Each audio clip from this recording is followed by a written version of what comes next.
जिला गौड़ समाज सेवा समिति का संयोजक भी हूँ और अध्यक्ष भी हूँ।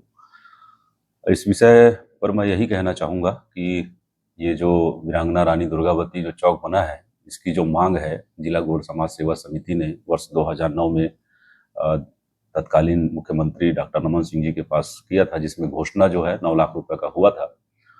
और जो खंडित वाला जो विषय है, मुझे ऐसा नहीं लगता अगर खंडित करना होता तो उसका पूरा चेहरा से लेके पूरा जो घोड़ा वगैरह है सभी चीज़ों को खंडित किया जाता। ये कल ऐसा प्राकृतिक जो हवा गरेर जो चला, हवा झोंका वगैरह ऐसा कुछ हुआ है, उसमें जो उसका तलवार वगैरह है वही थोड़ा सा क्षतिग्रस्त हुआ है। इसको हम किसी भी ढंग से दूसरे वे में ना ले जाएं। और ये हमारे समाज की ओर से तो हम ऐसा कभी भी नहीं चाहेंगे कि इसका विरोध हम शासन प्रशासन के विरुद्ध में जाकर अपन करें।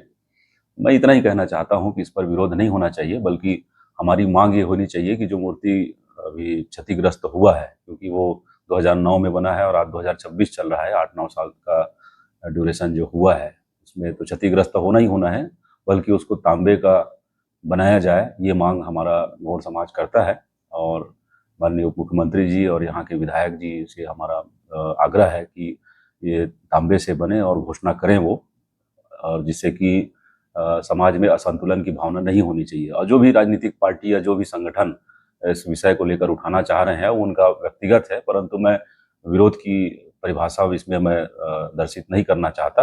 ये शासन को भी पता चला, कल मुझे टीआई साहब का भी फ़ोन आया था, कुछ अधिकारियों का भी फ़ोन आया था कि इस विषय को लेकर आपका समाज विरोध थोड़ी करेगा। हम इसमें विरोध बिल्कुल भी नहीं करेंगे, बल्कि मांग रखेंगे, कलेक्टर साहब से भी अवश्य जाकर बैठ के चर्चा करेंगे। अब चूंकि शासन प्रशासन जब हमको सहयोग देने के लिए तैयार है तो हम विरोध बिल्कुल नहीं करेंगे। आदिवासी समाज के लोग इसमें कह रहे हैं कि ये गलत हुआ है और उन लोग विरोध प्रदर्शन भी कर रहे हैं, ज्ञापन सौंपने की बात भी सामने आ रही है।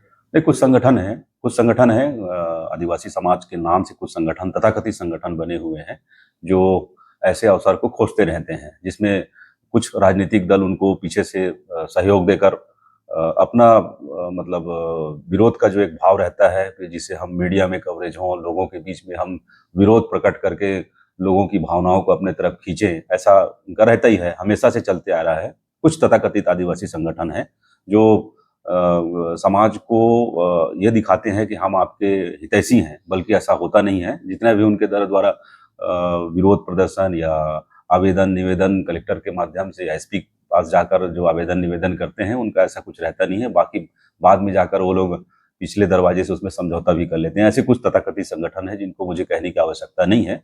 और पिछले दरवाजे से विपक्ष भी ये चाहता है कि आदिवासियों को आगे करके हम अपना विरोध करें, सरकार का विरोध करें, पुतला दहन करें। ऐसा इन लोगों का हमेशा से रहा है, कुछ तथाकथित आदिवासी संगठन। बल्कि गौड़ समाज का अगर आप मैं कहना चाहूँगा कि गौड़ समाज में ऐसा कुछ कभी हुआ भी नहीं है। हमारा कोई भी निर्णय जब तक हम लोग सामाजिक रूप से बैठ के विचार विमर्श करके नहीं लेते, तब तक हम कोई सरकार या सत्ता या प्रशासन के विरुद्ध में हम कभी ऐसा विरोध प्रदर्शन नहीं करते। सबसे पहले सभी सागा समाज को जय बूढ़ादेव। मैं बिहारी राम धुर्वे वार्ड नंबर 10 का पार्षद हूं और नगर पालिका में सभापति भी हूं। चूँकि मेरा वार्ड यहीं से लगा हुआ है, तो मैं घूमते घूमते आया तो मैं देखा कि तलवार झुका हुआ था। उसके बाद चूँकि मैं स्वयं सामाजिक व्यक्ति हूं, राजनीतिक दल तो बाद में हूं, पहले सामाजिक व्यक्ति हूं, उसके हिसाब से रानी दुर्गावती हमारे पूर्वज के वीरांगना रही है, अंग्रेजों से लड़ाई लड़ने वाले रही है। तो सबसे पहले मेरा कर्तव्य ये बनता है कि वो सामाजिक मेरे आराध्य देवी हैं और हम लोग सब आदिवासी, सभी समाज के हम लोग आदिवासी उसको मानते हैं। तो उसको मैं देखा तो तलवार झुका हुआ था। उसके बाद नगर पालिका के इंजीनियर को, सीएमओ को फ़ोन लगाया कि भाई यहाँ ऐसा ऐसा हो गया है, आप कपड़ा लेके आइए, मैं खुद स्वयं खड़ा रहूँगा और साथ में हम लोग उसको कपड़ा ढके, ताकि अपना जो मूर्ति स्थापित है यहाँ पे, वो तलवार झुका हुआ है तो उसमें वो क्या अपन वो ना हो, अपमानित ना हो, तो अपमानित ना हो ऐसा महसूस करके उसको मैं खुद कपड़ा से ढकवाया था।